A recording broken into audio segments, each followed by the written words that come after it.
Boa noite a todos, meus amigos aqui de Registro, do Vale do Ribeira e do Brasil, né? Porque nós estamos entrando para todos os estados, né, doutor Alberto Rolo?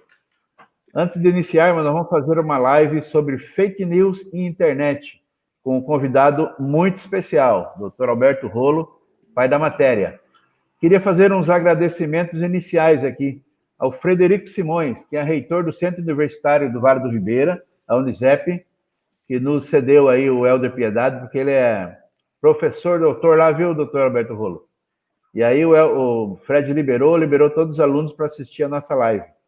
Agradecer ao nosso presidente da 54ª subseção, nosso amigo Caio Freitas Ribeiro. Um abraço, Caio.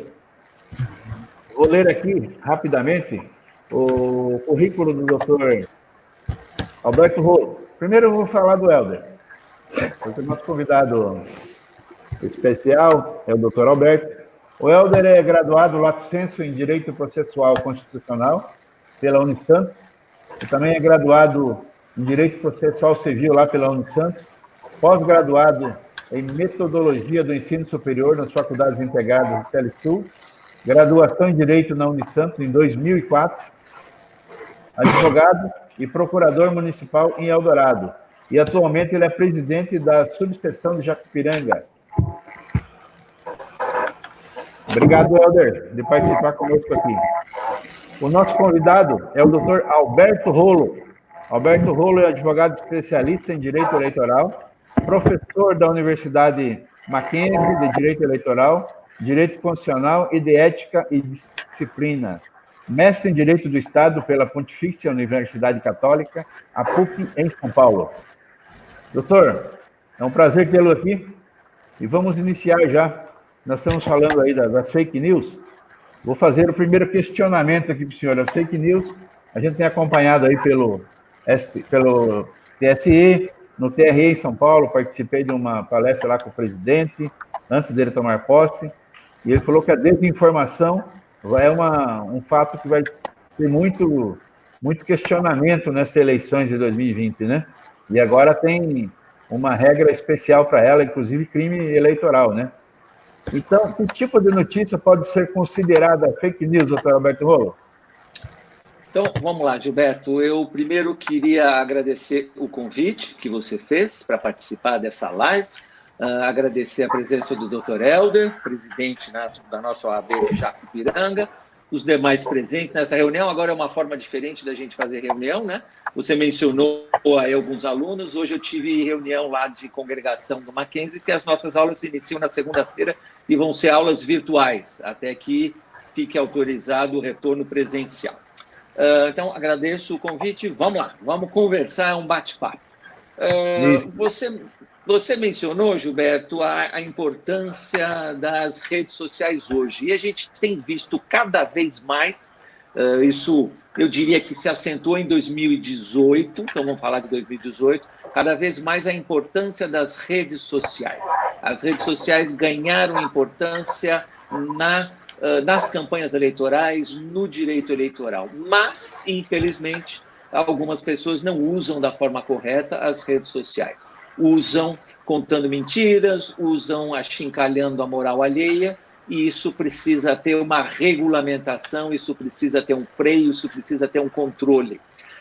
Num primeiro momento, a gente tem que lembrar, e eu em algum momento participei aí, algumas entrevistas, né, em outros canais, a gente tem que lembrar que já existe no Código Penal, há muito tempo, muitas décadas, né, aqueles crimes de calúnia, injúria, difamação, crimes contra a honra. Então, não dá para dizer que o direito não protegia a honra das pessoas. Isso já estava protegido pelo direito lá no Código Penal há bastante tempo. O que precisou acontecer é trazer essa proteção também para o direito eleitoral, porque cada vez mais as redes sociais dão importância, e aí eu falei em 2018, a gente lembra, né, das trocas de elogios e não tantos elogios assim entre os principais candidatos, depois num segundo turno entre os dois, né, vamos falar de candidatos à presidência da República, e agora em 2020 as redes sociais ganharam uma importância muito maior, porque com a pandemia principalmente quando a gente fala de eleição municipal, né, com a pandemia, normalmente no município pequeno, os candidatos passeiam, né, andam a pé, andam nas principais ruas, fazem carreatas, visitam eleitores, e isso agora fica muito prejudicado, né? As reuniões estão proibidas, lógico que o candidato pode visitar a casa do eleitor, se o eleitor quiser recebê-lo, mas o eleitor vai ficar com medo de se contaminar a sua família. Então, eu não tenho dúvidas de que nessa eleição 2020 as redes sociais vão ganhar ainda mais importância. E isso precisa ter uma disciplina, uma regulamentação. Então, eu trouxe uma colinha, isso é tudo uma introdução, viu, Gilberto? Eu trouxe uma colinha, e aí o Código Eleitoral já prevê também, aqui no artigo 323, tem lá o verbo, né? Já que a gente está falando com advogados, com alunos de direito, o verbo é divulgar na propaganda eleitoral fatos que sabem verídicos. Então, eu começo a responder sua pergunta. Se eu divulgar, esse é o verbo do tipo, fatos que eu sei inverídicos, eu estou cometendo esse crime aqui do artigo 323. Então, para eu tipificar esta conduta criminosa, eu tenho que ter esse verbo, eu tenho que ter essa divulgação de fato inverídico. Mas não é só, Gilberto. Lá no 324, o Código Eleitoral repete a calúnia, o crime, caluniar alguém na propaganda eleitoral. 325 fala difamar alguém na propaganda eleitoral. E o 326 fala em injuriar alguém na propaganda eleitoral. Portanto, aquelas décadas de previsão do Código Penal estão repetidas aqui no Código Eleitoral. Só que aí os crimes são específicos, né? Calúnia, injúria, difamação, para obter vantagem eleitoral na propaganda eleitoral. Então, isso tudo já tem previsão expressa no Código Eleitoral. O que aconteceu em 2019, e aí é uma lei mais recente, né, do final do ano passado, foi o acréscimo do 326A. Esse aqui ainda vai gerar algum tipo de dúvida, que é a denunciação caluniosa eleitoral. Só para lembrar, a gente já tem denunciação caluniosa no Código Penal, e agora a gente houve uma mudança, né, em 2019 da redação, agora a gente tem denunciação caluniosa também no Código Eleitoral. E o que diz o 326A? Dar causa à investigação, instauração de investigação policial, processo judicial, de investigação administrativa, de inquérito civil ou ação de improbidade administrativa, atribuindo a alguém a prática de crime ou ato infracional de que sabe inocente com finalidade eleitoral. Então, esse negócio de eu achincalhar a moral alheia, o candidato e meu adversário, a prefeito, vereador, seja lá o que for, inventando coisas e, com isso, né, na minha propaganda eleitoral, der causa a um desses verbos, a uma dessas possibilidades aqui, o 326A, eu também estou praticando esse crime de denunciação caluniosa eleitoral. Então, dá para dizer que a lei está protegendo os candidatos destes crimes, desses tipos. Agora, o que a Justiça Eleitoral tem feito, Gilberto? Você falou do TRE, eu me lembro que o ano passado a ministra Rosa Weber ainda era presidente do TSE e ela formou uma comissão para estudar esse problema de fake news. Aliás, fake news tem gente que não gosta de falar, fala desinformação. Né? Criou um grupo de trabalho para estudar essa desinformação. Quem fez parte desse grupo de trabalho? As principais redes sociais, membros do Ministério Público, membros da OAB, membros de todos os partidos políticos, para que fossem feitas orientações, sugestões, justamente para quando chegasse nessa hora, a Justiça Eleitoral já estar preparada. Então, esse grupo de trabalho, como eu disse, começou já com a ministra Rosa Weber, o ano passado, hoje é o ministro Luiz Fux, o presidente, e houve uma série de sugestões. Tudo para a gente tentar ter um processo eleitoral o mais equilibrado e o mais isento possível. Sei que eu fui longo, Gilberto, nessa sua primeira pergunta, mas é uma introdução e, a partir daí, a gente pode falar das outras dúvidas. Legal. Helder, tem algum questionamento aí para o doutor já? Claro. Primeiramente, gostaria de agradecer ao amigo Gilberto Veiga pelo convite de estar aqui participando nessa noite. Da mesma forma, né, o nosso protagonista da noite, muito obrigado pela presença e pelos ensinamentos que nos traz, professor Mas dentro disso e dentro desse... E nossos apoiadores, que eu não posso esquecer, né? O Centro Universitário Vale do Ribeiro, o Grupo Unisep Educacional, na pessoa do nosso reitor, Frederico Simões, e da mesma forma as OABs, Subseção Jacupiranga e Registro. Dentro dessa ideia que nos traz inicialmente envolvendo a fake news, né? Muito se pergunta o que vem a ser, que notícia se enquadraria dentro do contexto de fake news, professor? Helder, tudo aquilo que eu sei que não é verdadeiro, tudo aquilo que eu não tenho comprovação, forma de demonstrar que é verdade, e mesmo assim eu estou utilizando para obter uma finalidade eleitoral, alguma vantagem, algum apreço maior do eleitor e assim por diante. Normalmente a gente vai falar em fake news ou desinformação pelo lado negativo. Então, eu não posso simplesmente chegar para o meu adversário e dizer, olha, fulano, então, o Zezinho é ladrão que ele roubou a prefeitura. Se eu não tenho como provar isso, se eu não tenho notícia disso, se eu não tenho decisão judicial dizendo isso, eu não posso divulgar, eu não posso usar isto como propaganda eleitoral. Agora, é diferente, Helder, e aí, Gilberto, é uma questão que está sendo enfrentada aí nos tribunais superiores, mesmo no TSE, no STF, é diferente de censura. Uma coisa é eu dizer, o prefeito, o candidato está sendo investigado no inquérito civil, no inquérito criminal, num processo, existe uma ação de improbidade, existe uma condenação em primeira instância, alguma coisa nesse sentido. Aí nós estamos falando de fatos corretos e verdadeiros. O que não pode é inventar. Se eu inventar, eu estou praticando fake news. Tá certo.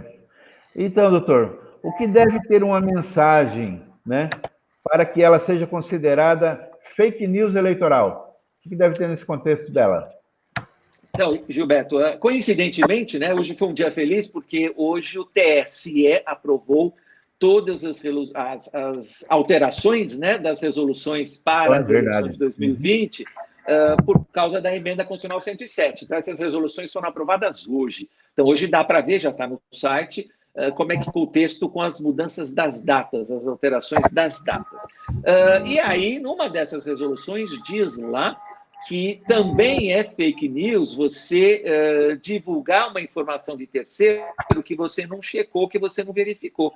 Porque até a eleição passada era muito fácil eu colocar lá um fato. Olha, a Folha de São Paulo publicou essa notícia, o Jornal Estado de São Paulo publicou essa notícia. E aí eu repetir essa notícia na minha propaganda e, de repente, a fonte da Folha ou a fonte do Estadão está errada, ou seja, eu estou, de alguma maneira, repetindo uma informação incorreta. Caímos na fake news. Então, a resolução do TSE hoje diz que eu também sou responsável. Não adianta me esconder atrás de um jornal, de uma revista, de uma rádio, de uma televisão. Também sou responsável. Então, respondendo objetivamente, Gilberto, o que tem que conter essa propaganda para caracterizar a fake news?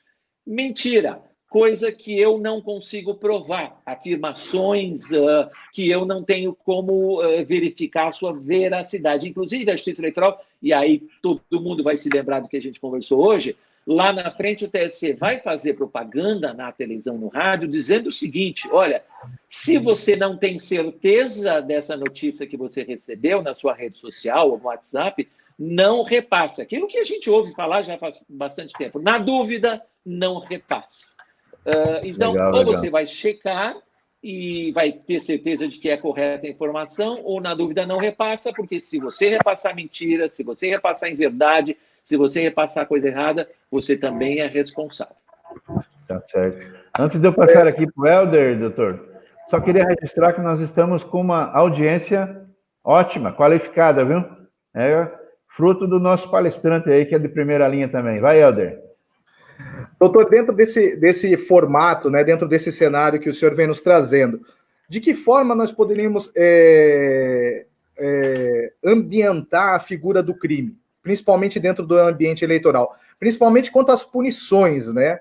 Porque nós temos ali o tipo penal, o verbo, né? Ou seja, de que forma esse crime vai vir a ser configurado e quais as suas punições?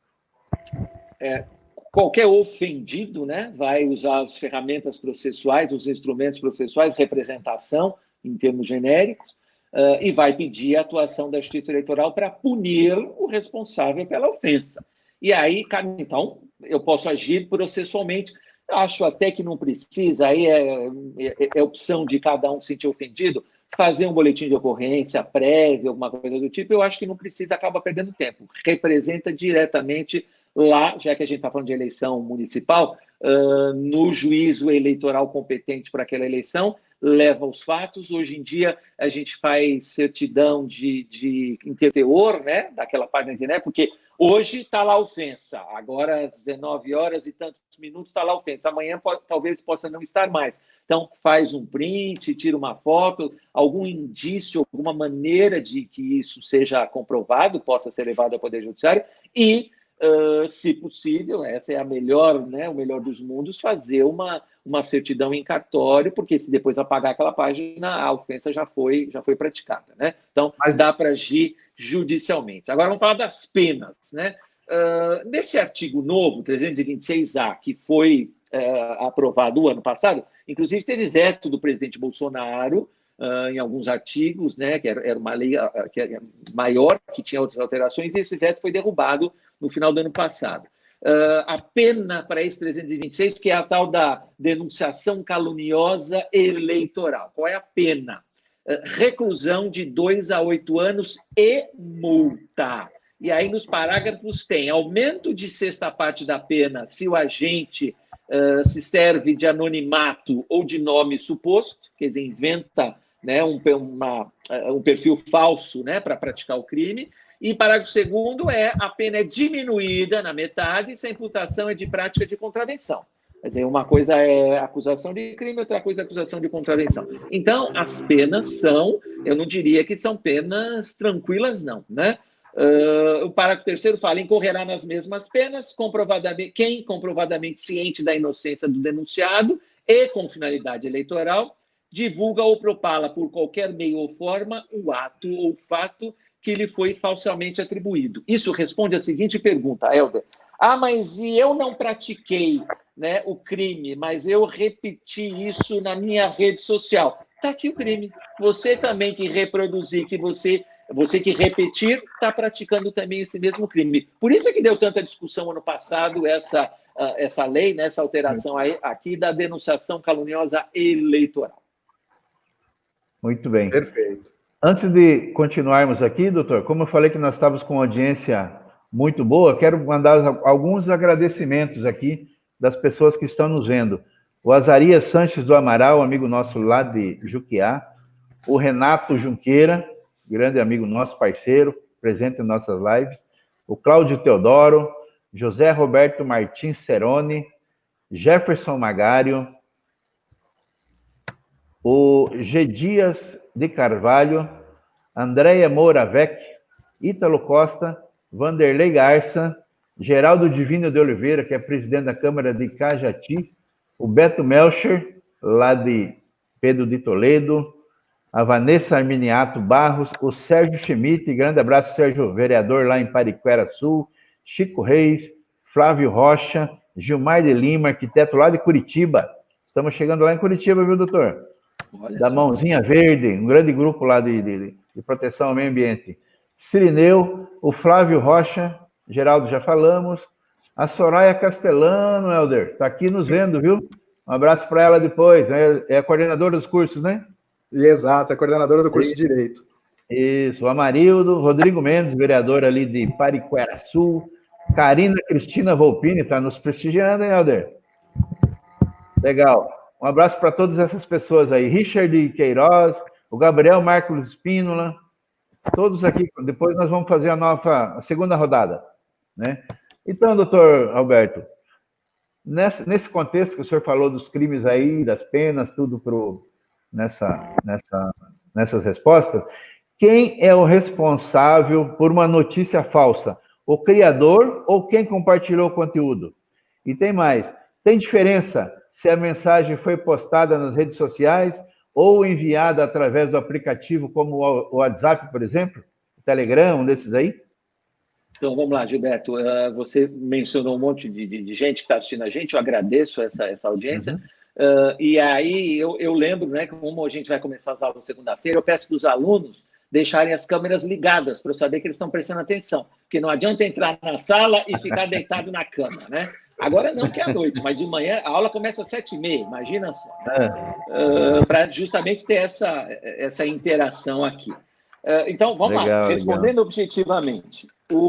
Quem pratica o crime é quem é o responsável, é o autor da notícia, é o autor desses verbos, desses tipos que nós vimos, mas a gente acabou de ver, com base no 326A, parágrafo 3º, que também pratica crime aquele que sabe da inocência, né? Divulga ou propala, olha os verbos, divulgar, propalar. Então, quem repete, quem reproduz, quem compartilha, né? Não tem esse verbo novo aqui, compartilhar, que é um verbo da internet, né? Mas o verbo aqui é divulgar ou propalar. Então, aquele que reproduz, aquele que compartilha, também está praticando crime. Está bem claro aqui no 326A. Tá certo. Helder, agora antes de você tocar por aí, queria mandar um abraço para o engenheiro Pedro Tuzino, lá em Ubatuba. Olha o que ele fala aqui, doutor Alberto. Boa noite, parabéns aos comentaristas. Em 2000, 20 anos atrás, hein? Doutor Alberto Rolo Pai foi patrono em minha participação no pleito para prefeito em Ubatuba. Palestrantes mais que qualificados, fraternal abraço. Muito bom. Veja só, 20 anos. Doutor Rolo faleceu em 2017, já tem aí mais de 3 anos. Legal. Vai, Helder. Doutor Alberto, dentro desse cenário, indo um pouco mais além, caso um candidato ele venha a ter êxito dentro do pleito eleitoral e fique demonstrado que realmente ele teve um auxílio, ou se houve uma participação grande de influência envolvendo fake news, isso poderia vir a atingir o seu mandato? Olha, essa sua pergunta ela é importante, mas ela é perigosa, porque aí a gente vai falar de exemplos atuais, sem nenhum engajamento político ou preferência política, vamos lembrar de fatos, não é? Então, lá no STF existe um inquérito que está apurando o uso da internet para atingir ministros e assim por diante. Dentro desse inquérito, talvez as provas sejam compartilhadas em ações que estão no TSE, que falam da utilização indevida das redes sociais, portanto, da internet, para beneficiar algum tipo de candidato. Então, são fatos, isso a gente está vendo no dia a dia. Agora, vamos trazer para a nossa conversa de agora. Não existe na lei um tipo que diga, olha, quem usar fake news na internet vai ser cassado. Então, a sua pergunta, Helder, se ficar comprovado que algum candidato se beneficiou, se utilizou, ele pode ser cassado? Não por esse motivo, porque não está na lei. Agora, talvez até, abrindo parênteses, talvez até fosse um momento para a gente criar também esse tipo, né? Quem usar fake news e ganhar a eleição fica sujeito a cassação, se for o caso. Mas nas ações eleitorais, e aí eu vou dar o nome, porque também é fato, que também é notícia, nas ações eleitorais que existem contra a chapa do presidente Bolsonaro e do vice Mourão, quais são as acusações lá no TSE? Do uso indevido dos meios de comunicação social, é uma acusação, portanto, a gente pode considerar a internet, as redes sociais, como meio de comunicação social, não só rádio, não só TV, não só jornal, não só revista, mas também as redes sociais, e aí está na lei, quem usar indevidamente, a lei fala uso indevido, quem usar indevidamente os meios de comunicação social, essa é a letra da lei, fica sujeito à cassação. E uma outra acusação, que é o abuso do poder econômico. Aí entram aquelas empresas que teriam sido contratadas, essa é a acusação, precisa provar, as empresas que teriam sido contratadas para fazer os spams, para fazer aqueles disparos de milhões, de milhares de mensagens, e isso não ter sido devidamente comunicado à Justiça Eleitoral, não aparece na prestação de contas. Então, se alguma empresa foi contratada por R$1.000, R$1 milhão ou R$10 milhões, isso configuraria, em tese, sempre falando que são ações que estão lá no TSE para serem julgadas lá, e a gente está aqui numa conversa jurídica, né? Se isso ficar comprovado, aí a cassação vai ocorrer por abuso do poder econômico, porque eu usei dinheiro para contratar essas empresas, para fazer fake news, para divulgar notícias não verdadeiras e incorretas, e com isso eu tive benefício, com isso eu ganhei a eleição. Então, se isso ficar comprovado, aí vai cassar qualquer candidato. Nesse caso que eu falei o exemplo, a chapa presidente Bolsonaro, Mourão. Na eleição municipal também a chapa, sempre lembrando que é a chapa, né? Porque a chapa majoritária ela é una. Então, é presidente e vice, na eleição municipal, prefeito e vice. O eleitor, quando vai votar, não vota em 2 números, ele vota num número só, portanto, elege os 2, presidente e vice, prefeito e vice. Viu, El? Tá certo. Doutor, mais alguns agradecimentos rápidos aqui para Vanessa Rosa, lá de Eldorado, o Ítalo Costa, vereador de Sete Barras, Marcelo Henrique da Silva, o Ivan Moisés Iquil, a Querolai Dias, aluna sua lá, viu, Helder? Criminalista nossa lá de Juquiá. Sônia Raza, advogada lá de Juquiá também, amiga nossa.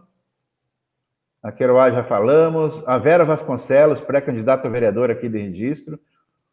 Dito Castro. Fábio Tatu, vereador aqui de Registro. Gabriel Mendes. João Nunes de Campos. Abigail Antiqueira, ex-vereadora. A Vera nos agradecendo. Tabata Evelyn. Márcio Henrique. Márcio, colega nosso. Márcio Turco. Abraço, Márcio. E o Eric Matsumoto, João Zag, João Frazão, todos pré-candidatos a vereadores de hoje na nossa live aí, viu, doutor? Então, seguindo nessa situação, qual seria, doutor Rolo, o impacto das notícias falsas durante as eleições? Pois é, isso é um assunto que a gente precisa estudar junto com a sociologia, né? Que aí é o perfil do brasileiro.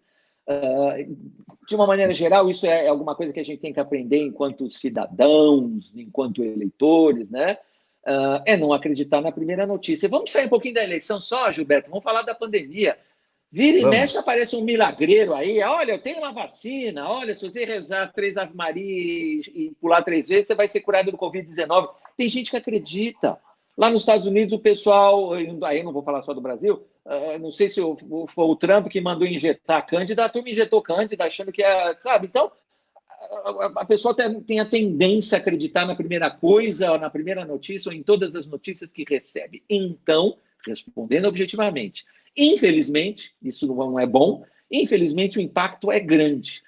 Por isso que eu estou falando que a punição tem que existir e a justiça eleitoral tem que ficar atenta. Amanhã ou depois, você fala em Registro, em Jacupiranga, nas cidades aí do Vale do Ribeira, amanhã ou depois o adversário vai falar, fulano de tal, o prefeito comprou máscaras superfaturadas, o prefeito comprou álcool em gel superfaturado.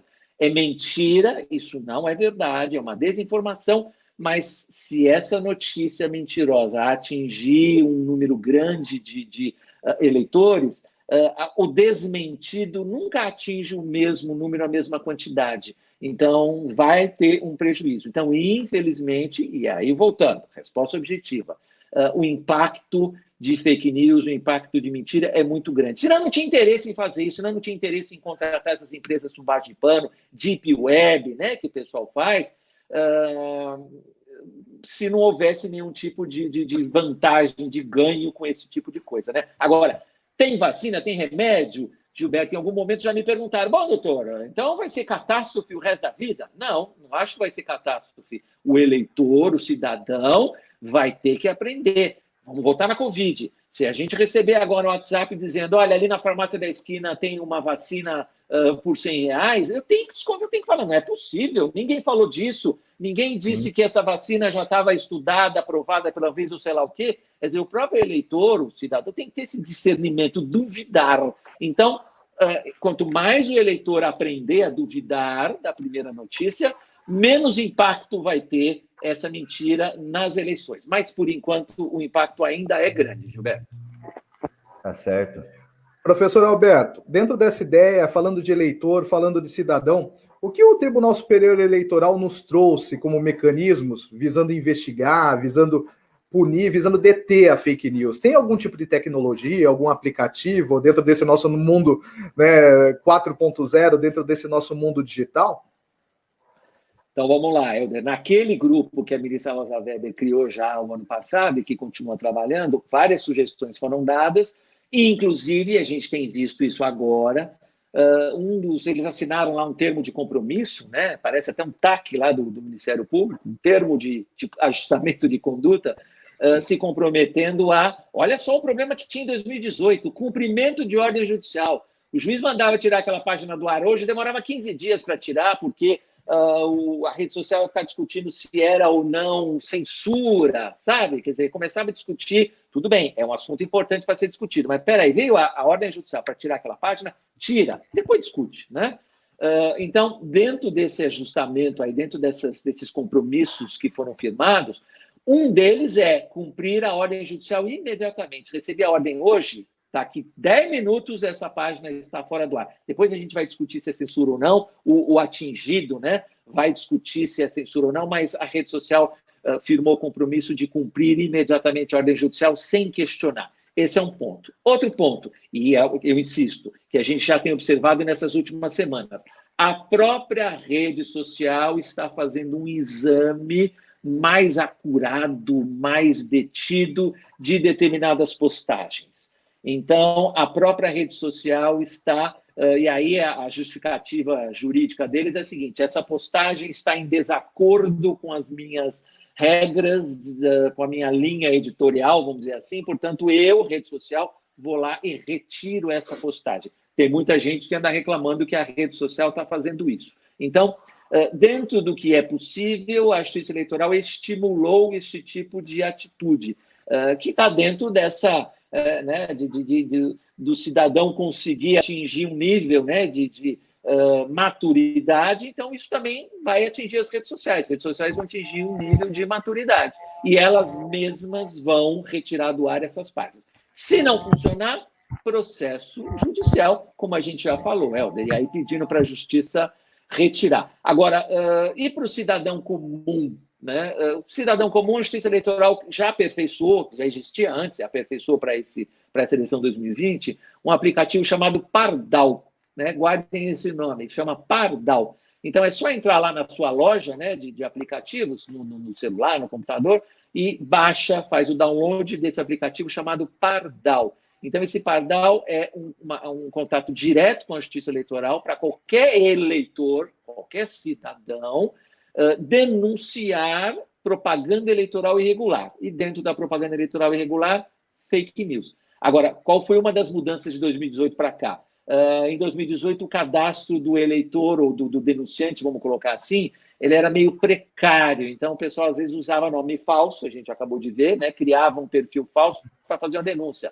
Olha, fulano de tal está fazendo tal coisa assim, está errado. Só que essa denúncia também partia de um perfil falso, de uma pessoa falsa. Então, para 2020, a Justiça Eleitoral aperfeiçoou esse cadastro, então vai fazer uma checagem do CPF, por exemplo, com o endereço, com o nome da pessoa, aí vai aceitar essa denúncia e vai encaminhar para o Ministério Público, e aí o Ministério Público vai separar o que é verdade, merece processo, e o que é só uma fofoquinha. Eu estava andando na rua e vi um pedaço de papel no chão, eu acho que está errado. Não, isso aí não é o suficiente para instaurar uma ação, né, uma representação eleitoral. O Ministério Público vai separar o joio do trigo, mas é uma ferramenta, Helder, importante, porque o cidadão, o eleitor, tem instrumento para agir. Não é só ficar em casa reclamando, não, o Brasil não funciona, a Justiça Eleitoral não faz nada, não. Eu vou lá usando o mecanismo e acesso direto os caminhos processuais adequados.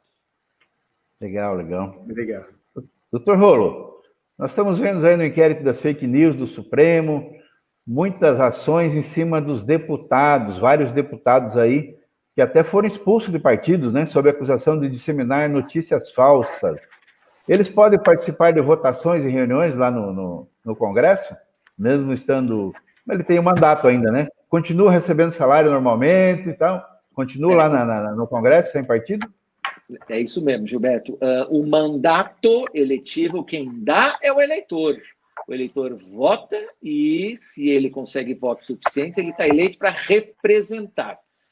A expulsão de alguns partidos é um problema do estatuto de cada partido, que talvez vá dizer que aquele deputado não tem o perfil que está adequado hoje àquilo que o partido quer. Tá? E o partido faz processo, insistindo, nós estamos num ambiente jurídico, devido ao processo legal, contraditório, ampla defesa, e aí expulsa aquele deputado. Portanto, ele não pertence mais aos quadros daquele partido. Mas ele continua no exercício do mandato, como você falou agora, Gilberto, com todos as prerrogativas de deputado, só não vai poder representar mais o seu partido.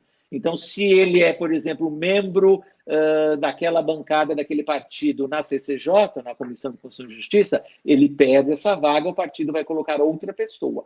Mas ele continua sendo deputado, sem partido, vai ter que se filiar depois, na próxima eleição, porque a Constituição exige, é uma das condições de elegibilidade, exige filiação partidária. Então, lá na frente, ele vai ter que ter alguma filiação. Mas, depois de expulso, enquanto ele não achar outro partido, ele fica sem partido, continua votando, decidindo, porque quem deu aquele mandato para ele foi o eleitor, e não foi o eleitor que cassou, o partido que expulsou. Agora, dentro dessa ideia, doutor Alberto, de que forma, pensando na comprovação, de que forma nós conseguiríamos comprovar uma fake news? De que forma nós conseguimos comprovar quem a disseminou? Num processo judicial, então, primeiro, os prints, né, o material, a página, aquelas páginas, né, onde a notícia a desinformação foi divulgada, tem que fazer essa prova, primeira coisa. Depois, se a página não tem dono, muitas vezes a página tem dono, então já tem a identificação lá. Se a página não tem dono, é um apelido, é um codinome, sei lá o que o pessoal gosta de usar, um pseudônimo, né? Aí, judicialmente, a gente tem condição, e a Justiça faz isso, de pedir a quebra do sigilo para a empresa, para a rede social informa quem é o dono daquela página e o endereço, inclusive, para efeito judicial de citação, esse tipo de coisa. Legal, legal. Vou fazer aqui mais uma rodada de agradecimento, doutor. A audiência está grande. Vanessa Veiga Zucarelli, minha filha, advogada também. O Tiago Japa, Aguinaldo Rodrigues da Silva, deve ser de Jacupiranga, Helder, mandando um abraço para você. Aguinaldo, amigo nosso de Eldorado. Eldorado? Isso. Rafael Andréa, a Marisa Betim Gomes, o Jerry Salles, aqui de Registro, sempre nos prestigiando, o João Schmidt, o Bittencourt, Adolfo Bittencourt Eduardo, amigo nosso aqui da cidade de Registro, corretor de imóveis, grande pessoa. A Eukêmia, que é pré-candidata a vereadora, professora. Sandra Regina, já falamos, né? Pérez Baeta, acho que ela voltou aqui. O Jarbas Martins também nos assistindo. A Mari Costa. E o próximo rol vai na frente, viu, doutor? O senhor falou aí de pandemia, né? Nesse período da pandemia, intensificou o uso da internet. Campanha de rua vai ser difícil, né? Então, os candidatos vão ter que usar muito a internet. Segundo o Alexandre nos falou aqui na nossa live da semana passada, previsão é de 80% a 90% de campanha na internet. Aí ele fala assim, um advogado aqui do baixo direito, um contador do lado esquerdo, né, Helder? E o rapaz do marketing, ou a pessoa do marketing atrás para conduzir a propaganda na eleição, né? Usando muito essa ferramenta esse ano, que é de forma mais incisiva, nós teremos mais casos de fake news? O senhor acha? Gilberto, inclusive, acaba sendo uma forma de propaganda mais barata, né? Custa menos do que você sair a eleição, né? Visitando, usando gasolina, carro, contratando, né, cabos eleitorais, acaba sendo mais barato, né? Mas, sem dúvida, e é aquilo que a gente falou no começo do nosso bate-papo, se em 2018 as redes sociais já ocuparam uma posição muito importante, muito relevante, em 2020 muito mais por causa da pandemia. Por isso é que a gente tem que insistir, a Justiça Eleitoral vai insistir, para que todo mundo tome cuidado com as fake news. Uma coisa é debate de ideias, vamos debater as necessidades dos municípios. Teve hospital, não teve, teve posto de saúde, não teve, a rua está asfaltada, tem água canalizada, corre o canalizado, quer dizer, são as necessidades do dia a dia dos cidadãos, dos eleitores. Isso é bonito, isso é democracia, isso faz parte do jogo eleitoral. O atual prefeito fez, o atual prefeito não fez, merece ser mantido ou merece eleger o outro. Isso faz parte da democracia do debate eleitoral. Não jogo sujo. Fake news é jogo sujo. Então, quem não concorda com jogo sujo não pode aceitar e propalar, como diz a lei, o verbo aqui, fake news. Agora, professor, dentro dessa ideia, O cenário pandêmico, na visão do senhor, ele chega e tende a mudar as eleições de 2020 dentro das suas perspectivas? Eu ouvi um debate, numa rede social, acho que foi semana passada, e a pergunta era exatamente essa, Helder. Porque, na verdade, os adversários de quem está no poder hoje também ficam com menos oportunidade de exporem as suas ideias, né? Nem todo mundo vai olhar as redes sociais, nem todo mundo vai olhar o Face. Aliás, olha só, Gilberto, outra coincidência. Hoje o pessoal ficou assustado porque o Facebook começou a divulgar uma obrigação de propaganda de pré-candidatos, né? Exigindo um cadastro diferenciado. Cadastro prévio, um cadastro prévio. Já tinham falado isso antes, mas agora vão começar a pegar pesado. E aí significa que nem todo mundo vai ter paciência, nem todo mundo vai se interessar, nem todo mundo vai se importar, Helder. Então, quem está fora vai ter mais dificuldade. Aqueles que estão querendo aparecer agora, querendo se colocar como nomes novos, pessoas novas, ideias novas, vão ter mais dificuldade. Ao passo que quem já está sempre vai ocupar um lugar maior na mídia. A rádio local, a TV local, o jornal local vão falar: o prefeito fez isso, inaugurou isso, tapou o buraco da rua tal. É normal o prefeito atual, quem está no poder, receber uma atenção maior. Não é ilegal, é normal. Mas aí eu acho que a tendência, respondendo objetivamente, eu acho que a tendência é uma reeleição maior por causa da pandemia, porque eu não vou ter muitas opções, eu não vou ter paciência. Também, só para colocar no nosso bate-papo aqui, tem no Congresso Nacional, eu acho que não vai ser aprovado, mas tem no Congresso Nacional, inclusive, um projeto de lei para aumentar o tempo da propaganda eleitoral gratuita no rádio e na televisão, para tentar, de alguma maneira, equilibrar essa falta da campanha de rua. Então, aumenta um pouquinho o rádio, aumenta um pouquinho a televisão, para que as pessoas, os novos que estão chegando agora, tenham mais oportunidades de aparecer. Porque, além da internet, como a gente está falando, me parece que uma outra grande fonte de informação vai ser o horário eleitoral gratuito. Né? Mas é chato. É só 10 minutos de manhã, 10 minutos à tarde ou à noite, dependendo se é rádio ou televisão. Pelo menos eu vou ter informação, vou saber quem é. Aqui, outro dia em São Paulo, falaram que tem 20 pré-candidatos em São Paulo. Eu nem sei quem são os 20, né? Mas pelo menos a gente olhando na propaganda vai conseguir saber e ver quem tem as melhores ideias ou não. Mas eu acho que a tendência Helder, e foi a conclusão do pessoal que estava discutindo aí nesse debate que eu assisti, que haverá uma tendência maior de reeleger quem já está.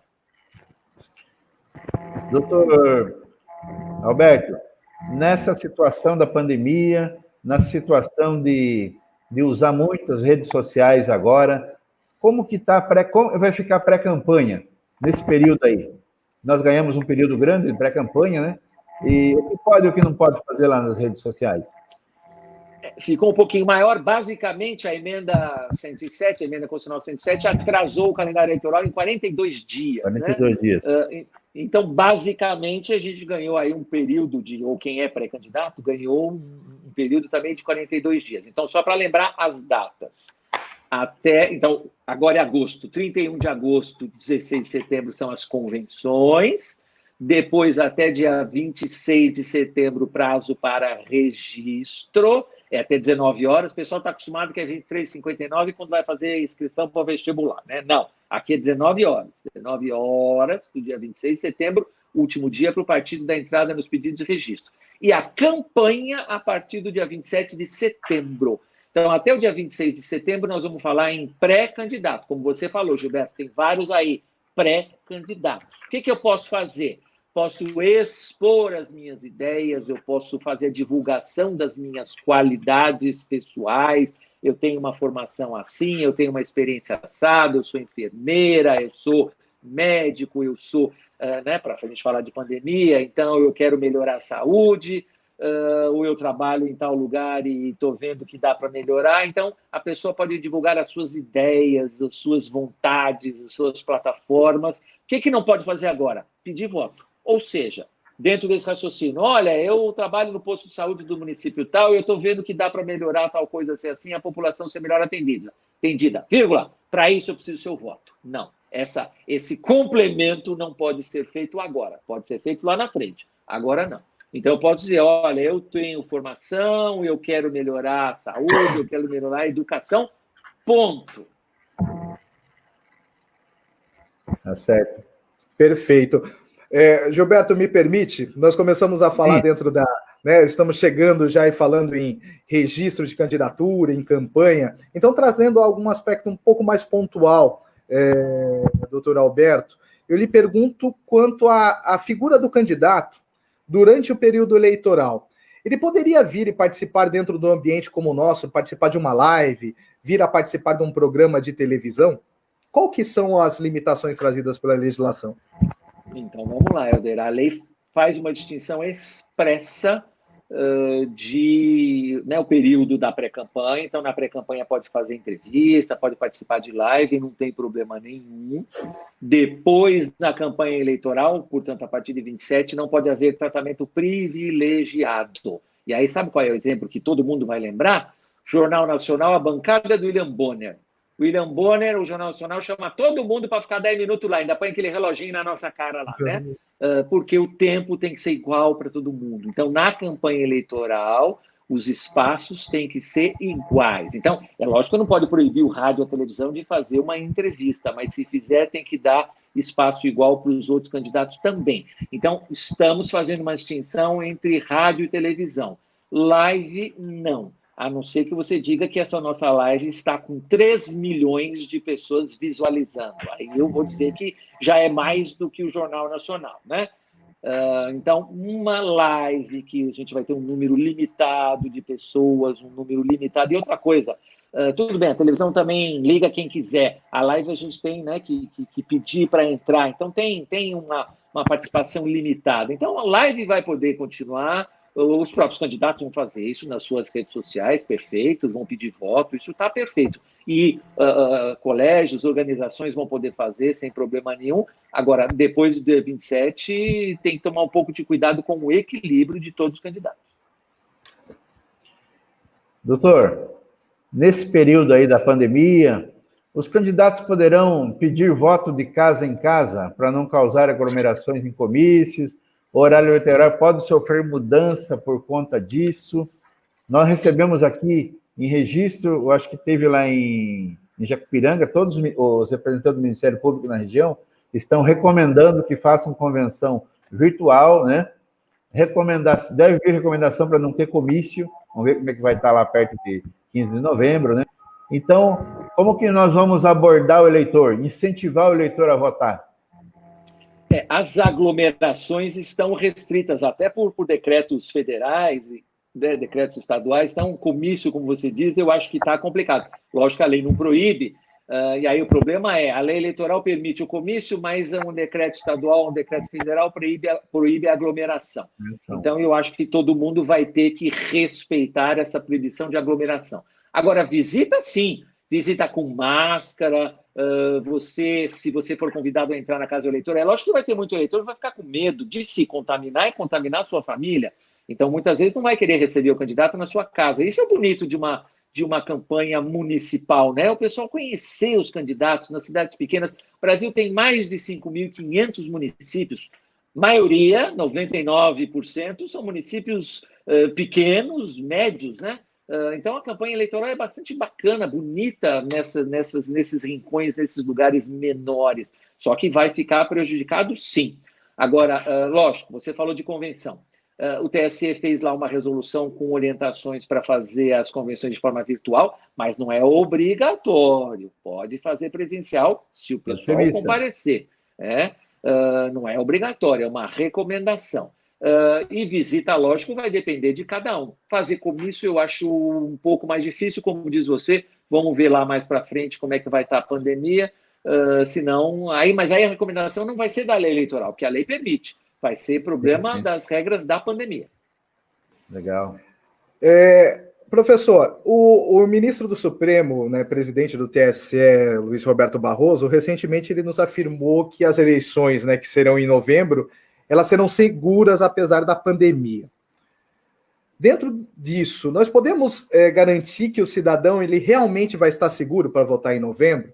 A cabine, a urna eletrônica, não poderia haver manter-se esse risco de contaminação? O ministro Barroso, como você lembrou, assumiu esse compromisso de dar para o Brasil enquanto presidente do TSE, eleições seguras sob o ponto de vista da doença. Nesse sentido, inclusive, né, tudo bem, é um dos itens de segurança da urna eletrônica, mas ele falou hoje, nesse julgamento das resoluções, repetiu que a gente não vai usar mais a identificação biométrica. Por que não? Porque a identificação biométrica acaba atrasando um pouco, porque ela demora um pouquinho, e aí vai causar mais fila. Quer dizer, então, já é um item para melhorar a questão da contaminação. O que mais o ministro Barroso garantiu? Haverá máscaras à disposição. Lógico, quem sai de casa tem que sair com a sua máscara, mas pode perder, pode cair, a hora que eu desci do carro, sei lá o quê. Então, haverá máscaras para quem eventualmente perdeu a sua. Então, ninguém vai votar sem máscara. Haverá álcool gel em todos os colégios, nas salas das sessões eleitorais. E aí houve esse questionamento, adianta eu besuntar a minha mão de álcool gel na hora que eu for colocar os meus dedos na urna eletrônica? Vamos lembrar que a urna eletrônica ainda é mecânica, ela não é digital. Então eu vou apertar um botão, tem um mecanismo por trás desse botão, um mecanismo com peças. Então se eu besuntar essas peças com álcool, daqui um tempo essa urna vai falhar. Então a ideia é, limpa a mão na hora que entrar na sala, vai ter que assinar o livro de votação, porque não vai ter identificação biométrica, significa que a Justiça Eleitoral vai estimular todo mundo a levar a sua caneta, pega uma caneta sua, porque a caneta que vai estar lá, muita gente vai pôr a mão nessa caneta, né? Então leva a sua caneta. Então a Justiça Eleitoral vai estimular. Ah, mas eu esqueci, então não posso votar? Não, vai ter uma caneta lá, mas você vai ser orientado. Olha, depois de você usar essa caneta, vai lá no álcool gel de novo e limpa a sua mão. Depois vai votar, né, vai digitar os números do seu candidato e imediatamente depois que votar vai passar o álcool gel de novo. Mas os mesários, a gente sempre fala do eleitor, mas precisa lembrar dos mesários. Os mesários que vão estar lá o dia inteiro atendendo dezenas, centenas de eleitores, também vão ter toda a proteção de máscara, álcool gel. E o ministro Barroso destacou especialmente aquele anteparo, né, que a gente vê no comércio hoje, ou de plástico, ou de acrílico, para separar o mesário que está trabalhando lá do eleitor. Então, vai ter esse anteparo físico também transparente. O que mais? Orientação a manter o tal distanciamento social. Então, não vai ficar aquela fila indiana um atrás do outro. Não. Nem que a fila fique para fora da escola, vai ter que respeitar o distanciamento social. Então, vai ter um funcionário lá, convocado pelo sistema, vai dizer, olha, dá para o senhor afastar um pouquinho aqui? Não vai dar para fazer um risco no chão em todas as escolas, mas alguém de máscara, protegido, vai lá e vai dizer, olha, vamos afastar um pouquinho aqui, para garantir todas essas condições de segurança. Mas mesmo assim, Helder, não sei se a gente vai falar disso daqui a pouco, mas eu adianto, eu fico preocupado porque aquele que se sentir inseguro, dependendo da situação da pandemia no seu município, vai acabar preferindo não ir, ficar em casa, embora o voto seja obrigatório, mas ele justifica, né, Helder? Ele vai dizer, olha, desculpa, senhor juiz, eu queria votar, mas eu fiquei com medo. Morreram 50 pessoas na minha cidade aqui no último mês. Eu não estou seguro, o senhor vai me desculpar, aceite a minha justificativa. E qual é o juiz que não vai aceitar, Helder? Quer dizer, vai, então, qual é o meu raciocínio aqui? Infelizmente, eu acho que a gente vai ter uma abstenção muito grande nessa eleição. Vamos ver. Doutor Alberto Rolo, tem uma pergunta aqui polêmica, hein? E tem, já lá no Facebook também, o Rodrigo Mendes fez um questionamento parecido. 15 de novembro, o coronavírus ainda for uma ameaça aos brasileiros, as eleições podem ser canceladas? Os mandatos podem ser prorrogados? Isso aí que deu um debate grande e tal. Seria possível acontecer isso? Então, vamos lá, Gilberto. Essas ideias foram discutidas antes da votação da emenda constitucional, porque sempre tinha deputado e senador que queria prorrogar. Não, prorroga 6 meses para ajudar o seu prefeito, ajudar o seu vereador, né? Teve gente até que iria prorrogar 2 anos. Não, vamos coincidir em 2022, faz tudo junto. Todas as vezes que eu manifestei, eu lembrei o seguinte, e aí é para os alunos de direito, né?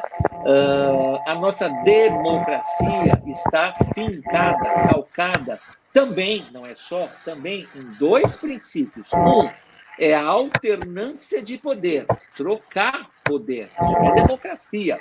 E outra, a periodicidade dos mandatos, né? Alternância e periodicidade. A periodicidade está fixada na Constituição em 4 anos. Então, se a gente mexer 4 anos e 6 meses, ou 6 anos, nós estamos violando esse princípio da nossa democracia. Se a gente prorrogar mandato em vez de 4 para 6, a gente está violando outro princípio que fala em rotatividade. Ah, professor, então não vai poder mudar nunca? Pode. Vamos fazer uma reforma constitucional, né, nas discussões próprias, no momento próprio, não em momento de pandemia, e vamos dar mandato de 4 anos, de 5 anos, de 6 anos, não importa. Com reeleição, sem reeleição, não importa. Os nossos representantes têm esse poder, mas não agora pressionados pela pandemia. Então, isso foi discutido, tinha muito deputado e muito senador que queria isso sim, mas um dos argumentos do ministro Barroso, que ele foi convidado a falar, é o seguinte: em 2016 nós votamos para 4 anos. O meu vereador, o meu prefeito é para ficar 4 anos. Eu sou o titular do poder, né? Eu sou o eleitor. Como é que agora vem o Congresso e prorroga mais 2 meses, mais 6 meses? Então, essas ideias foram abandonadas pela maioria e houve uma única mudança entre a previsão, a votação do Senado e a votação da Câmara, né? Que foi votada em 2 turnos em cada casa. Qual foi essa alteração? E aí eu vou responder objetivamente essa pergunta. Se no dia 15 de novembro, ou se tiver segundo turno em algum município, a pandemia estiver de tal maneira que realmente ninguém possa sair de casa, tem lockdown naquela cidade, o Estado decretou, por exemplo, a única possibilidade que pode existir é não cancelamento, adiamento novamente da eleição naquele município ou 2 ou 3 municípios vizinhos, contíguos, né? E mesmo assim o adiamento pode ser até 27 de dezembro deste ano. Então, não existe possibilidade de cancelamento, não existe possibilidade de prorrogação de mandato, de acordo com essas regras, né? Pegando um gancho dentro disso... Oi, Gilberto. Perdão. O doutor Rolo já respondeu aqui o questionamento do Márcio Rediazzi, que tinha perguntado isso, né? E também do Rodrigo Mendes, né? Rodrigo Mendes tinha feito esse questionamento e o Márcio Rediazzi também. Vai lá, Helder. Não, tranquilo.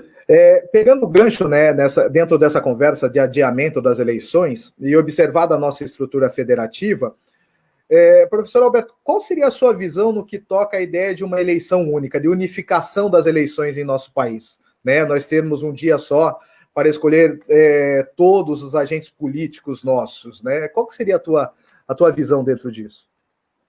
Já respondi isso, Helder, e pragmaticamente eu acho que haveria uma dificuldade muito grande para o eleitor, porque numa eleição que tem 2 senadores, por exemplo, tem que dar vários votos, e foi o que aconteceu, né, na última eleição. O eleitor às vezes se confunde, acaba votando errado. Então, pragmaticamente, para o eleitor, isso aumentaria essa confusão, porque seriam pelo menos mais 2 votos, um voto de prefeito e um voto de vereador, pelo menos mais 2 votos.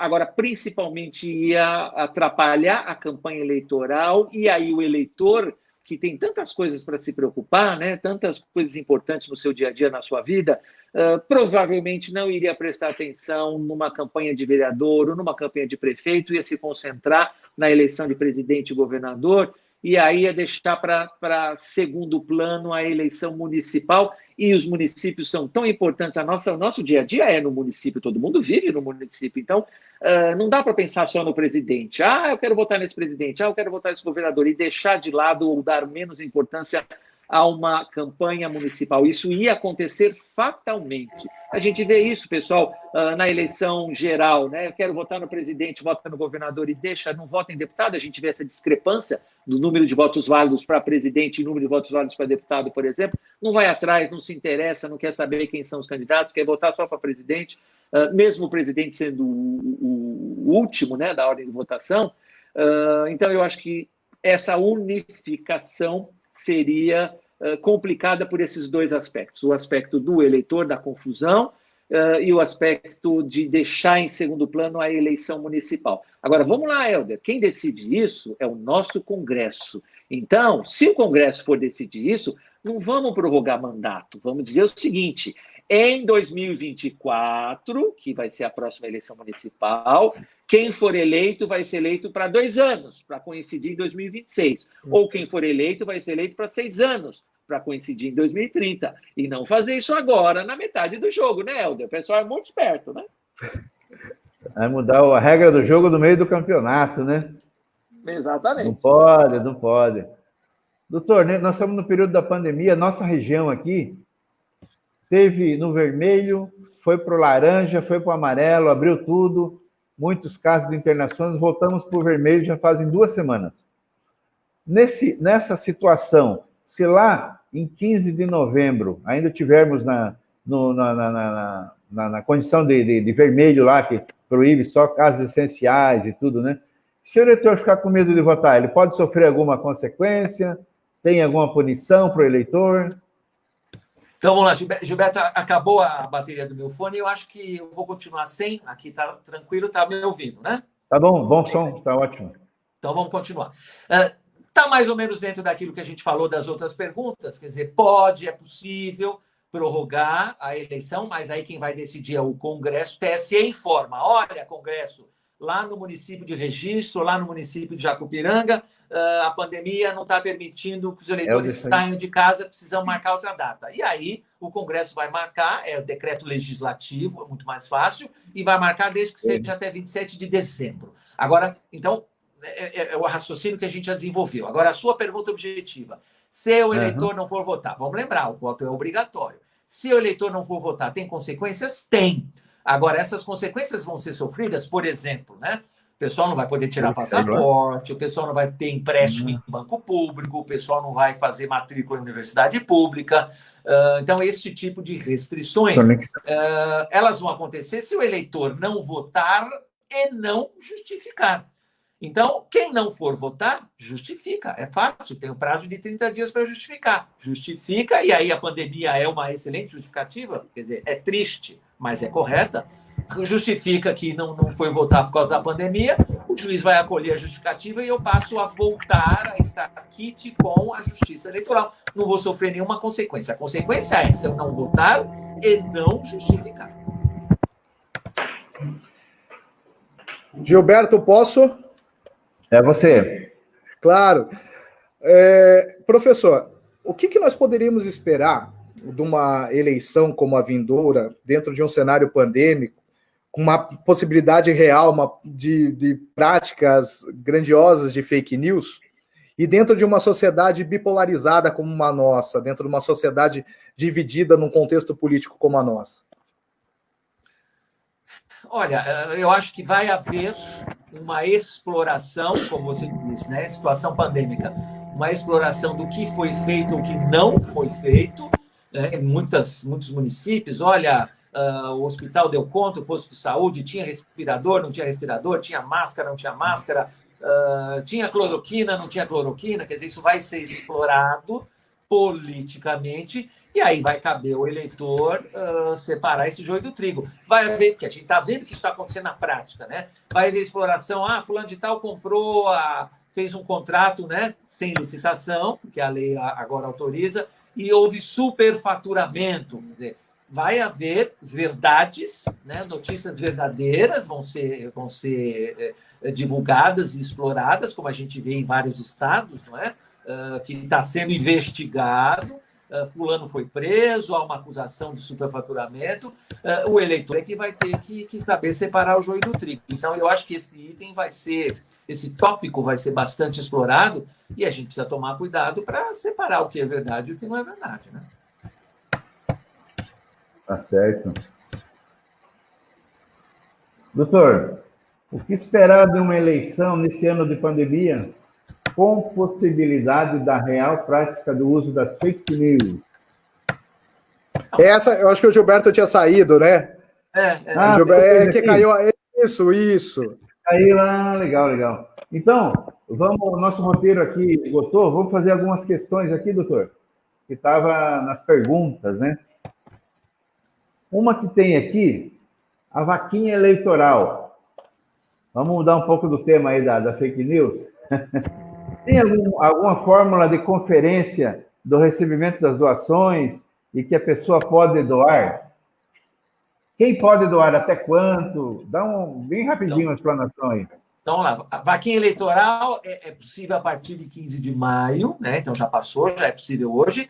Agora, sempre empresas credenciadas na Justiça Eleitoral. Então, é entrar no site da Justiça Eleitoral, do TSE, tem lá várias empresas.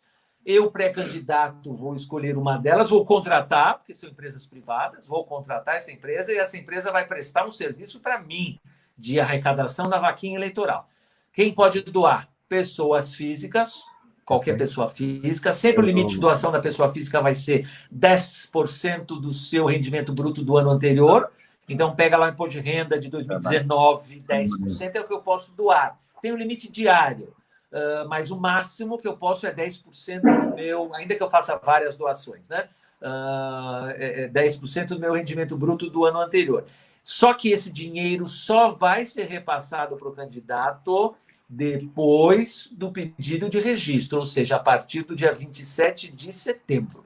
Se eu desistir nesse meio do caminho, a empresa tem a obrigação de devolver o dinheiro para cada doador. Esse sistema é muito fácil, Gilberto. Essa doação ela é através de bancária, então é muito fácil. É um CPF, tem um nome, tem a conta do banco doador, é muito fácil isso, não tem como escapar. Então, vai ficar tudo registrado, isso vai ser contabilizado depois na prestação de contas. E se eu desistir, né, desde maio até hoje, ou até setembro, eu não sou mais candidato, a empresa tem que devolver o dinheiro para todo mundo. Agora, sempre lembrando, a empresa cobra, hein? A empresa cobra. Doutor, uma outra que tem aqui, essa aqui é sobre as condutas vedadas, né? Que a partir de sábado, agora, dia 15, segunda-feira, os municípios terão que obedecê-las, né? Sobre as páginas oficiais de prefeituras no Facebook, Instagram, Twitter, terão que ser tiradas do ar? Continua no ar? É uma excelente pergunta, Gilberto. A orientação que a gente tem dado é congela a página na sexta-feira, né, último dia útil. Congela a página com todas as informações e todas as fotos e o que tiver lá. Não muda mais a página, no sentido, né, de não descumprir as condutas vedadas, como você mencionou. Agora, não dá para tirar a página do ar, porque muitos serviços hoje em dia são feitos pela internet, ainda mais numa situação de pandemia. Então, não pode deixar a população sem os serviços. Congela a página, não põe mais nada novo e mantém os serviços funcionando, mantém a página funcionando. Tem aquela ressalva, né, na Lei Complementar 173, que nos casos do Covid ela tem que ser divulgada normalmente, tudo sem precisar de pedir apoio lá para o Ministério Público, Juiz Eleitoral, né?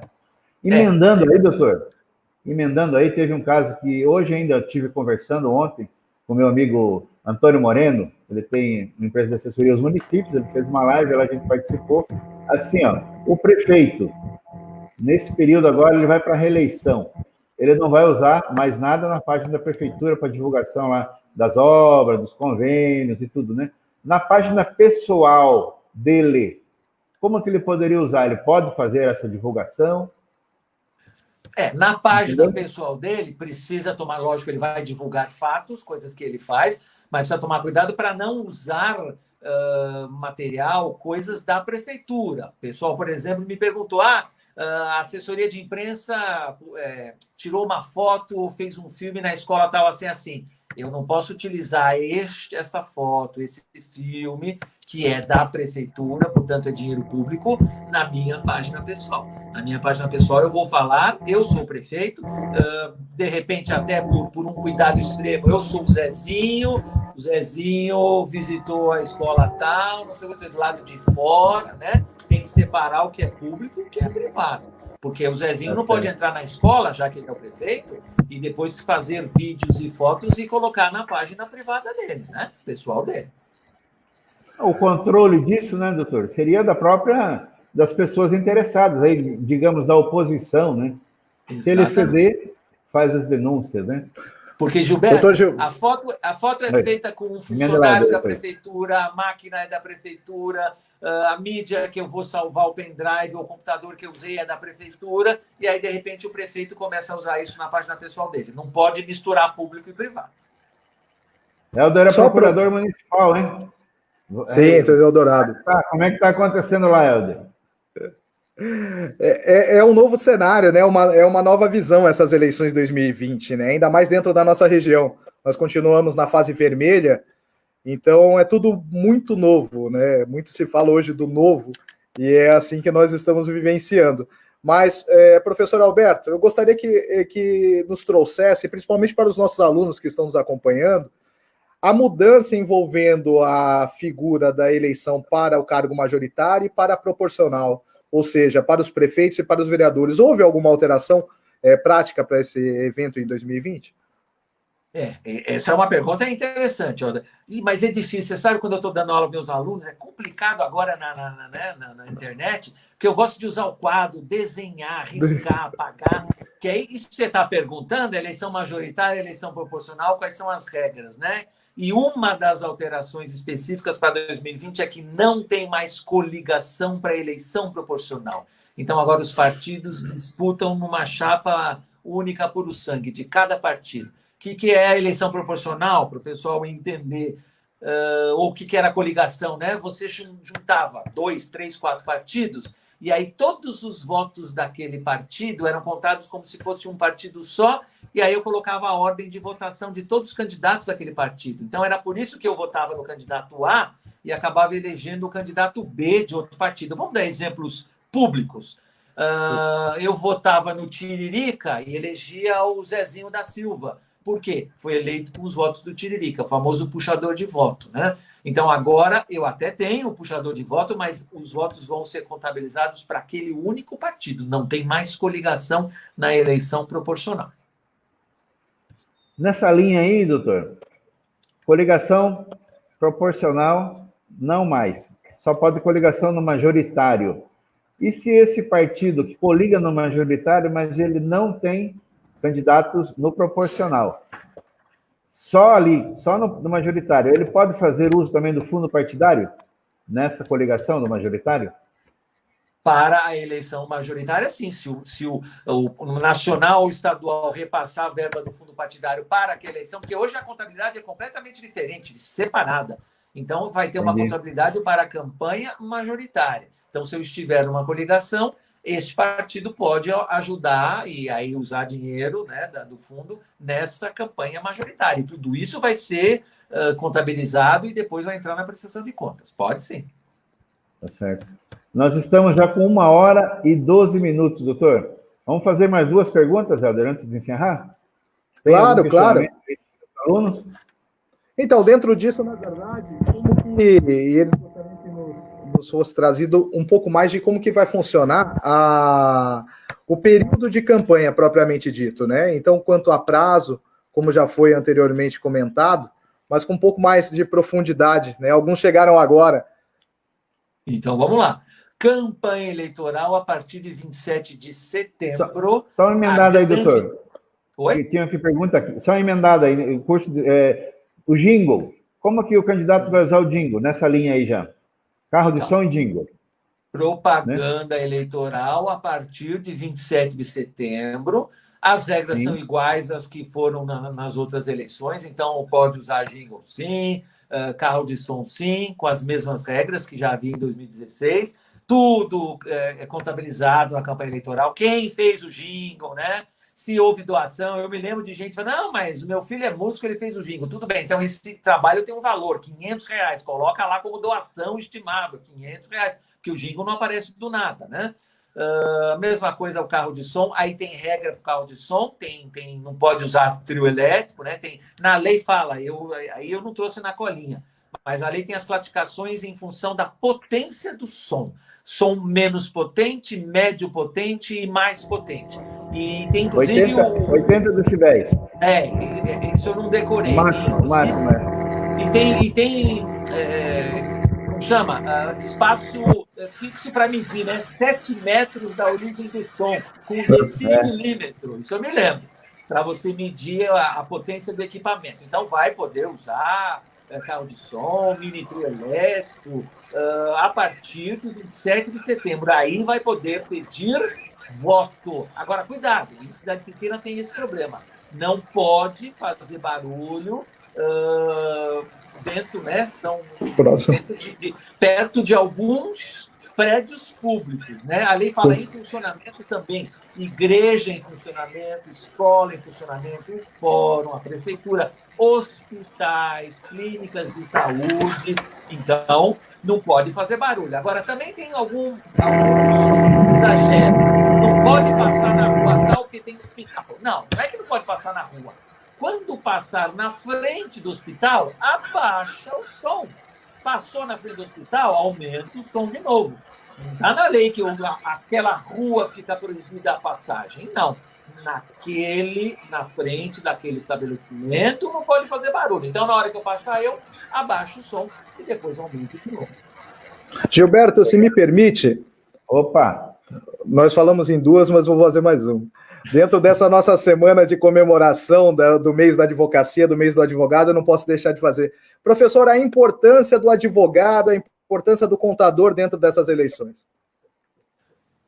Eu acho que você falou, né? Acho que o Gilberto falou que o Alexandre repetiu isso. Tem que ter o advogado, sim, porque o advogado garante não só uma eleição tranquila, mas principalmente depois da eleição, Helder, a manutenção, não é? Não adianta nada você ganhar a eleição e, primeiro, não ter tido uma boa orientação, fazer coisa errada, porque se você fizer coisa errada, depois você vai perder o seu mandato, vai perder a sua eleição. Então, o advogado é essencial. E o contador também, porque tem tantas regras hoje em relação à contabilidade e tem prazo para você colocar. Eu comprei um material na papelaria para usar na minha campanha. Essa nota fiscal tem que dar entrada no sistema da Justiça Eleitoral, que hoje é online, né? Tem prazo, 72 horas. Então, tem que ter também um contador que possa fazer isso. Não adianta, não tem mais solução caseira, Helder. Advogado tem que estar lá para instruir preventivamente e depois, se precisar, depois da eleição, para manter aquilo que eu conquistei na eleição de forma correta, né? O contador também, para fazer a coisa da maneira correta. E aí a gente não falou da pessoa que faz a propaganda, do publicitário. Tem que ter também alguém que oriente a fazer a propaganda que consiga atingir a sua finalidade, o seu objetivo. Então, precisa do publicitário. São esses três. Esses três são essenciais para uma campanha profissional. Se você fizer uma campanha com solução caseira, aí você vai esperar os resultados disso. Pode ser que consiga, pode ser que não. Legal. Vou fazer aqui o registro das pessoas que entraram no final, doutor. A Maria Veiga, minha irmã, Helenice Rodrigues, lá de Juquiá, o Ângelo Cris Lourenço Vieira, já estava, o João Júnior, amigo nosso, o Geraldo já foi, Dito Castro já foi, Raimundo Santos, o Cris, seu colega professor lá, Helder, lá de São Vicente, Cris Estipanik, assim que fala? Sim, sim. Ângela Silva, Lucas Christian Estipanik, um abraço. Tem um ex-oficial de justiça aqui também, Helder, José Lafayette Liberato, lembra dele? Diz que joga bola, hein? Diz que joga bola? Ah, mas ele já está com 70 Diz que é boleiro. Cláudia Regina, Denis Oliveira, Manuel Chicaoca, foi a pergunta do partido, Antônio Moreno, já falamos, Ney do Hospital, e Luca Pedro, Débora Rosa, quem mais? Outra grande lista aqui, doutor. Paulo Roberto Santos, Aguinaldo já foi, Antônio Moreno já foi, Júpiter Forquim, grande amigo nosso lá de Juquiá, o Tom Adorno, que é vereador e presidente da Câmara aqui de Registro, a Cláudia Regina, Antônio Moreno já falamos, o Márcio já está agradecendo pela pergunta que nós respondemos, a Carolina Funari, lá de Iguape, pré-candidata a vereadora, Ramine Stefani, nossa colega lá de Pariquera Sul, um abraço para ela, Mário Suchim, aqui de Registro, grande amigo nosso, Davi Gisele Torres, Anivaldo Pereira Rodrigues, advogado lá, procurador da Câmara de Juquiá, um abraço para o Anivaldo, Alice Delara Rosa, Samuca Monteiro, Valmor Amaral, Fernando Hattemans, isso, Sérgio Nogueira, Mauro Grosso Cabral, amigo nosso, um abraço, Mauro, Santista, hein? Dito Fontes, Karen Costa, Ângelo Muniz Filho, lá de Eldorado, né, Helder? Isso. Sandra Regina Baeta Pérez, já falamos, a Luciana Veiga, minha irmã. Nós estamos igual ao Jornal Nacional, viu, doutor Rolo? A audiência lá em cima, hein? Muito obrigado a todos aí que nos prestigiaram, né? Muito obrigado. Que bacana, Gilberto, eu fico contente. Significa que a gente fala, pelo menos eu tento falar pouca besteira. Legal. Helder, faça suas considerações finais, depois nós passamos para o doutor Rolo. Claro, primeiramente eu gostaria de agradecer ao nosso anfitrião, ao amigo Gilberto Veiga, pelo espaço, pelo convite, de ter a honra de participar aqui com o Dr. Alberto Rolo, dessa noite de ensinamentos envolvendo as eleições 2020, fake news, dentre outros temas. É um espaço sempre rico de debate, nós precisamos trazer esse debate para a população, nós precisamos trazer para a população esse conhecimento, até mesmo porque o cidadão ele é a maior autoridade de todas, né? E por vezes nós nos esquecemos disso. O cidadão, sim, é a maior autoridade de todas, e dentro de uma estrutura democrática como a nossa, um debate como esse, numa noite dessas, eu creio que enriquece muito e vai nos trazer muitos frutos nas eleições vindouras. Professor Alberto Rolo, obrigado pelo espaço, obrigado por ter aceitado o convite do Gilberto e por ter nos trazido esses ensinamentos. Gostaria de agradecer também aos nossos apoiadores, né? Não posso mais uma vez deixar de agradecer ao Centro Universitário Vale do Ribeira, né? O Grupo Unisep Educacional, na pessoa do professor Frederico Simões, professor reitor, a OAB Registro e a subseção OAB Jacupiranga também. Muito obrigado, meus amigos. Com o senhor, doutor. Faça suas considerações finais. Então, vamos lá, Gilberto. Eu agradeço primeiramente a você a oportunidade, o convite. Às vezes meus alunos perguntam, mas professor, nunca teve vontade de ser juiz, ser promotor, outra carreira jurídica? Eu falo, não. Aprendi com meu pai a ser advogado, abracei a profissão, tenho orgulho de ser advogado, tenho paixão pelo direito. Eu procuro mostrar isso no meu dia a dia. Então, Gilberto, essa oportunidade que você dá de falar, de expor ideias, as ideias estão sempre sujeitas à contrariedade, evidente, não é? Sim. Mas é uma oportunidade de ouro. Principalmente, eu adoro falar para alunos. Tem mais... eu escondo um pouquinho a idade, mas já tem 5 anos que eu dou aula. Então, já tem bastante tempo, né? Então, eu adoro, continuo lá. Se eu estou lá, é porque o pessoal gosta de mim, não sou empregado ruim, porque lá eu sou empregado. E os alunos também não estão reclamando, eu vou continuando. Né? Então, eu gosto, faço porque eu gosto. Sempre à disposição, Gilberto, muito obrigado. Obrigado ao pessoal da OAB de Registro, Gilberto de Registro, Helder, pela acolhida, pelo carinho, pelo respeito, pela consideração. A gente está precisando muito disso hoje em dia. E eu fico à disposição. Um abraço para todo mundo que assistiu. Eu espero que eu tenha, de alguma maneira, acrescentado um grãozinho de areia de conhecimento e, principalmente, pedir ao pessoal fazer um juízo bem crítico em todas as eleições, não só essas. É o que o Helder falou. O cidadão ele é o dono do poder. Se o cara é bom, eu voto nele de novo. Se ele é ruim, eu voto no outro. Mas o poder é meu, sou eu que decido. E cobrar quem está aí, porque são nossos representantes e são nossos, entre aspas, servidores, que estão lá para servir a sociedade, para nos servir. Então, essa é a nossa arte. Vamos usar bem essa arte. Muito obrigado, Gilberto. Muito obrigado. Muito obrigado, doutor. Vou fazer os agradecimentos finais aqui também aos nossos apoiadores, né, Helder? A Faculdade Unisep, que o Fred colocou à disposição para nos prestigiar lá. Nosso presidente aqui da 50ª sessão, quarta sessão, o Caio César. Desde 1996, viu, doutor? Eu frequento o TRE lá em São Paulo. Foi na primeira sustentação oral no caso de Jacupiranga, do saudoso José Volpini, né, Helder? E eu sempre cruzei lá o pai, Alberto Rolo, aquela simpatia, elegância e conhecimento ímpar, né? A gente sentava do lado dele, era uma conversa muito, muito elegante. Muito obrigado de você ter um pai assim, que honrou a família, né? 3 grandes advogados aí, né? 3. Você, o Alexandre 3. E o... E o Arthur. O Arthur, né? Então, nessa linha, como o senhor falou da valorização do voto, já dizia Franco Montoro, né? Que o cidadão não mora lá em Brasília, na União, não mora em São Paulo, no Estado, ele mora aqui no município, é aqui que nós vamos decidir as coisas, né? E essas lives estão sendo muito esclarecedoras, viu, doutor? Como os pré-candidatos não podem sair na rua, nós fazemos uma propaganda grande aqui também, né? E aí o pessoal vai acompanhando, né? Muito obrigado da sua disposição. Não conhecia pessoalmente, viu, Helder? O doutor Alberto, foi só aqui na internet também. Fiz o convite, acompanhava várias lives dele, né? Fiz o convite e prontamente aceitou. Muito obrigado, parabéns da oportunidade. Foi um grande evento, viu? Muito obrigado mesmo, de coração. Muito obrigado. Vamos encerrar? É contigo, nosso anfitrião. Vamos lá. Espera aí, então. Então, vamos fazer os últimos agradecimentos. Mais pessoas entraram aqui, ó. Opa. O Reinaldo Oliveira, o Rotom Lucena e Marcelo Pereira, Leomir Oliveira, o Carlos Campanati, nosso colega aqui, decano de registro, advogado, a Cíntia Duarte. Tem mais? Tem mais gente aqui. A Cíntia falamos, o Anivaldo falamos, esses daí que chegaram por último aqui.